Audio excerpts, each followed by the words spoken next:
Dans mon métier d'agriculteur, j'ai choisi d'innover au quotidien. J'ai réalisé des prélèvements un peu partout sur le sol de mon exploitation. On en tire des cartes comme ceci pour à peu près tous les intrants. On a un pluviomètre qui donne les précipitations qu'en instantané en cumulé. Et puis là, de l'autre côté, on a un anémomètre qui donne la direction et la vitesse du vent. Pour moi, c'est important parce qu'on n'a qu'une seule planète et il faut s'en soucier. Ça apporte des solutions techniques et économiques aussi, puisque les intrants sont de plus en plus chers. En tant que père de famille, j'aimerais bien laisser une planète habitable pour mes enfants. Je m'appelle Julien Baduro, j'ai 39 ans, je suis agriculteur au nord de la Meurthe-et-Moselle sur une petite exploitation céréale familiale que j'ai repris à mon père qui l'a repris à son père. Les parties vert foncé qu'on voit là-bas, c'est du colza d'hiver pour faire de l'huile alimentaire ou des biocarburants. La bande marron au milieu, c'est des pois de printemps. On a de l'orge d'hiver. Ce qui me plaît dans mon métier déjà, c'est être au contact de la nature. Je suis pas quelqu'un qui aime l'enfermement. C'est un métier que j'ai envie de faire depuis tout petit. Travailler avec le vivant, c'est un métier qui change tous les jours, donc ça c'est toujours intéressant.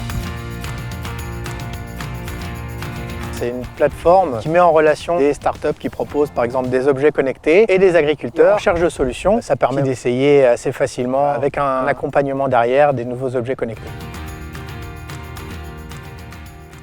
J'ai réalisé des prélèvements un peu partout sur le sol de mon exploitation et en fait j'ai mesuré tous les éléments minéraux qui le composaient. Par exemple, tout au bout là-bas, il n'y a pas besoin de phosphore. Alors que là, dans le colza, il y a un gros besoin. On en tire des cartes comme ceci pour à peu près tous les intrants. On peut voir que chaque couleur différente, c'est une dose d'intrants différent.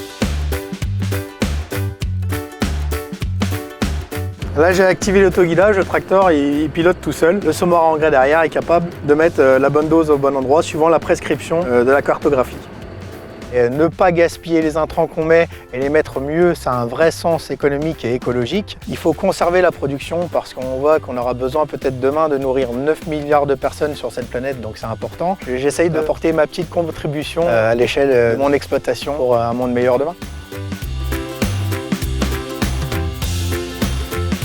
On a un pluviomètre qui donne les précipitations qu'en instantané en cumulé. Et puis là, de l'autre côté, on a un anémomètre qui donne la direction et la vitesse du vent. Ça, c'est super utile quand on fait des traitements. À l'aide d'une application, je peux voir en temps réel sur ma tablette ou sur mon téléphone. Alors ça m'aide parce que déjà, on a la météo en instantané. Ça me permet aussi de mieux décider de mes interventions parce que c'est beaucoup plus précis.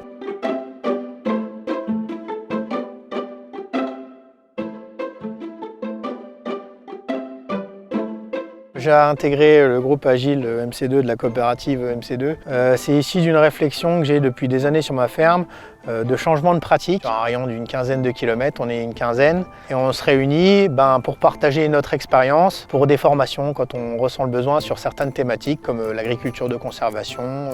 Et c'est des échanges plutôt riches parce que toutes nos exploitations, même sur un secteur très proche, sont très différentes et on voit qu'il n'y a pas qu'une seule solution, mais c'est tout un amas de solutions pour essayer de produire mieux et de réduire les doses d'intrants tout en conservant un rendement en progression. Pour moi, c'est important parce qu'on n'a qu'une seule planète et il faut s'en soucier. En tant que père de famille, j'aimerais bien laisser une planète habitable pour mes enfants.